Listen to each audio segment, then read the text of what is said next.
and kind of giving higher government positions and more preference to people who are lighter skin toned.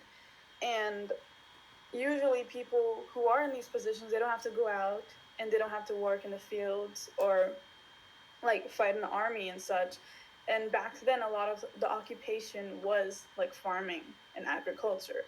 Um, so they kind of view dark skinned people as lower and like, yeah, kind of lower. And this whole like caste system was created just based on like skin and also just like economic status.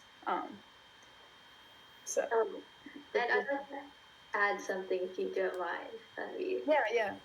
So the caste system, just a little bit more knowledge on it. It was based on rank, and the highest rank would, like they'd say that would be closest to God, and then the lowest rank would be furthest to God.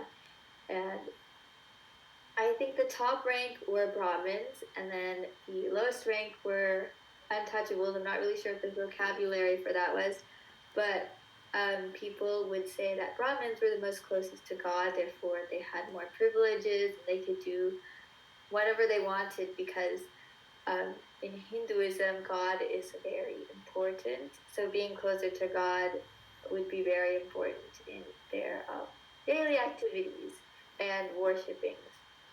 Yeah, and surprisingly, a lot of the way how India is now, it wasn't like that. So Hinduism is a very culture about equality and stuff. So Yeah. century BCE, women and men had complete equal rights in all domains of life. And so a lot of when immigration and there was more travel between different, I guess you would say, realms of the world, since everyone was pretty isolated from each other.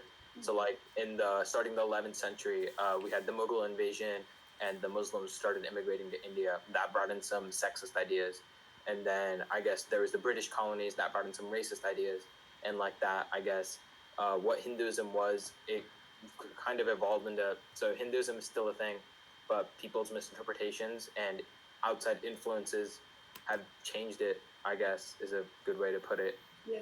So because of that, there's a lot of, I guess you could say that there are a lot of issues in India that have stemmed from, I guess, outside influence. Yeah. And I wanted to just say this one last thing, like, so we had a priest come over and like he was talking about just like he was talking about the caste system. He was saying that, well, like, yeah, the Brahmins were the knowledge people. They studied the Vedas, they studied the Upanishads. They're the teachings, basically. But and their job was to kind of educate everyone. Their job was to translate these like the sacred documents and like help people like live better. Like it's not like religious texts, but it's just how to live in general, like medicine and like, you know, be nice to people around you, just basic teachings that all religions teach. And what kind of created this division was that the Brahmins kind of are like, oh, if they have this knowledge, then like I cannot like differentiate myself, I guess. And they just kept the knowledge to themselves and their community and just created this division of like people who are not knowledgeable versus people who are. And yeah. I think that's like a really good point. I really love this discussion, by the way. I really like how you guys. But racism existed in all of the world. So we had slavery not too long ago in the United States. We so it did exist a long time ago, but we have like a huge population of the United States. I'm not saying no Americans are racist, but I'm saying a huge population has gone into that education, and in schools there's like a no place for hate policy for like CCA, for example, and they teach you that you can't discriminate based on this and that. But I lived in Iran. We didn't get any of that. We were forced to study Islam, even though we might not believe in it, but we were still supposed to learn it. So I think a big aspect about this is what is the extent or the rate to which people are being educated in regards to such topics. So we have Western cultures being more developed, being more modern. Unfortunately, that's just how it works. Um, and then a lot of their people are educated to not discriminate. But then we have Asian cultures that are unfortunately falling a little behind. We in the meeting with Japanese Culture Club, they talked about sexism within their country. Like Japan, I was thinking, right? Japan is like the most, or is the top one country in the world, right? It's very technological, but it still exists there. And unfortunately, most of them is in the Asia part. So I think one big aspect of this is how far have we come from history and how fast we've come from history. So yeah, I think that's a point to mention. The problem is that like Hindu teachings, Buddhist teachings, a lot like Confucius, a lot of teachings, they have this idea of equality for everyone.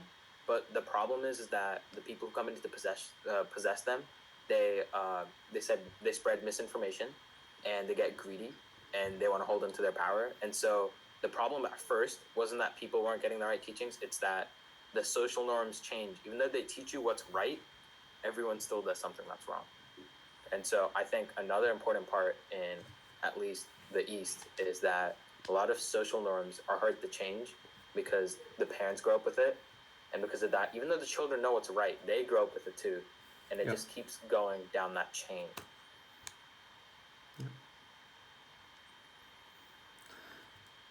Okay, if no one has any other comments, we can move on to another question. So I think my last question is, how should we educate ourselves about the Indian culture? What do you think is the best way to do this? Megan, do you want to go first then? The best way to educate yourself on the Indian culture. Well, in my experience, my parents have taught me Indian culture, and I've tried to educate my classmates a couple of times about Indian culture. When I was younger, in middle school and in elementary school, there's no right or wrong way to educate yourself, I guess. If you're interested in adopting or if you're interested in using something from the Indian culture, I think it would be appropriate to at least do a little bit of research so you won't have to deal with offending anyone, especially because like one example is the depiction of gods. Like we don't wear gods on our feet, or like if there's like a god on a shoe, like people, like Indian people, it's not right in Indian culture to do that. And so if you were to like do something like that, I think it'd be important to understand the values that Indian culture has, so you won't be disrespecting anything.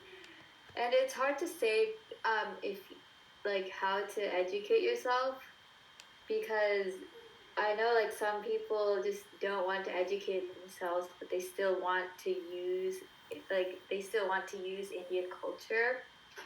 And like we can't control everyone. Like everyone has their own opinions, and some people can be ignorant to values, and some people aren't. So if people are really interested in Indian culture and they wish to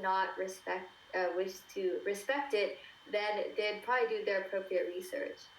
But I'm not really sure how to answer that question because I wasn't ever in that situation.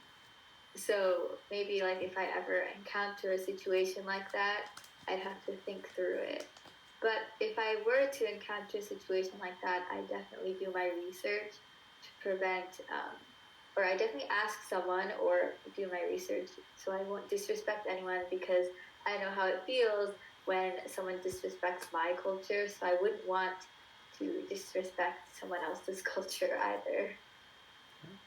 Yeah, I think definitely, like, if you have people around you that are from a certain culture and like you want to, or you are having doubts about something, you can like reach out to them and ask them. um like personally, like I have also used thing, or like, yeah, I have used things from other cultures, from other Asian cultures, uh like boba example, like kind of having to respect the origin that they're coming from, instead of like deeming it like a white thing or like something from American society. I know there's a lot of like, especially with African American culture, you have like their hair and like language too. A lot of their language is incorporated into pop culture, and a lot of people use the language and like have an excuse by being like, this is pop culture. But I think um, where I have researched is just like searching up specifically these things, but also like following, like on Instagram, I'll follow like creators and people of color, and just to hear out their opinions, kind of. I hope that helped. Okay. Well, I ran out of questions. Um, the Plo Ridvik, if you guys have any questions, you can ask. Here's my only thing. You guys said that I don't know. I don't know exactly if this is true. But I know you guys said that there's a misconception that like Hinduism has one god or a ton of gods, and the answer is like both. Yeah. From what I've learned, so I don't know if I'm right or not, but I guess there are misconceptions within our culture too. But there's an idea of like one god and multiple at the same time. It's kind of hard to explain. Yeah, I think there's 3 main gods. I'm good. Okay. Wait, sorry, I'm gonna interrupt you. Sorry, my sister is here. Do you want to say anything? Hi. I just was stopping by. Didn't get to the whole presentation because I had conservatory, but so yeah. I mean, as far as gods go, there's one main god. I know that, but my sister said something about 300 million gods in Hinduism culture. I'm not sure if that's accurate or not, but there's definitely multiple. But I think people combine them to be one. But I think the time to explain that should be used for a different meeting because it's really complicated.